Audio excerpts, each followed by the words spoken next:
Hello everyone, আসসালামু আলাইকুম। আশা করি সকালে ভালো আছেন সবাই। তো আজকে আমি একটু আমার রূপচাঁদা মাছটা আমার স্টাইলে রান্না করতেছি। তো বউ রান্না করেছে, সে শুটকি রান্না করেছে, সে শুটকি মাছকে শুটকি দিয়ে এটা কী বলে সিম সিম দিয়ে রান্না করেছে। আর তার ভাত রান্না করেছে, সে আলাদা ভাত খায়, আমার ভাত রান্না হচ্ছে।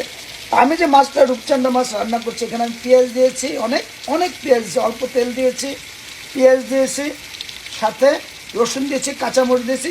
আর মশলা বলতে তেমন দেয়নি। দেখো মশলার তরকারিটা কেমন কালারটা, কাজে এখানে তেমন মশলা দেওয়া হয় নাই। আর মাছটা একটু হালকা ভেজে নেব, এই কী জানি বলে, এই তেলে, এই পেঁয়াজ দিয়ে তেল দিয়ে, এবং আমি পরে এখানে পানি ছেড়ে দিয়ে হালকা হালকা কি বলে জানি, হালকা আছে মানে অল্প লো হিটে রেখে দেবো। হ্যাঁ, তো আমি এখানে যাতে এমনভাবে করতেছি যাতে মাছটা সুন্দরভাবে এই মশলাতে একটু ঢুকে, তো পানি দিয়ে দিলে তো বাকি মশলাটা ঢুকে যাবে। তো মাছটা আমি ভেজে নিচ্ছি যাতে ভেঙে না যায়। হ্যাঁ, আজকে বাবুর্চি হচ্ছে আমার হাজবেন্ড। তার রান্না সে নিজেই করে খাবে, আর তার সাথে আমার চুক্তি হয়েছে সে তার রান্না করে খাবে আর আমি আমার রান্না করে খাবো। কারণ সে অলওয়েজ কমপ্লেন করে আমি মশলা দিয়ে ফেলি, এই করে ফেলি, সেই করে ফেলি।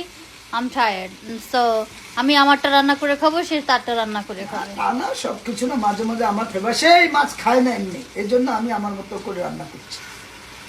তো আমি এখন পানি দিয়ে এটা ঢেকে দেব। তো তারপর ঢেকে দেবো, তারপর আশা করি সুন্দর হয়ে যাবে। ওকে, ভালো থাকবেন, বাই বাই। Bye bye.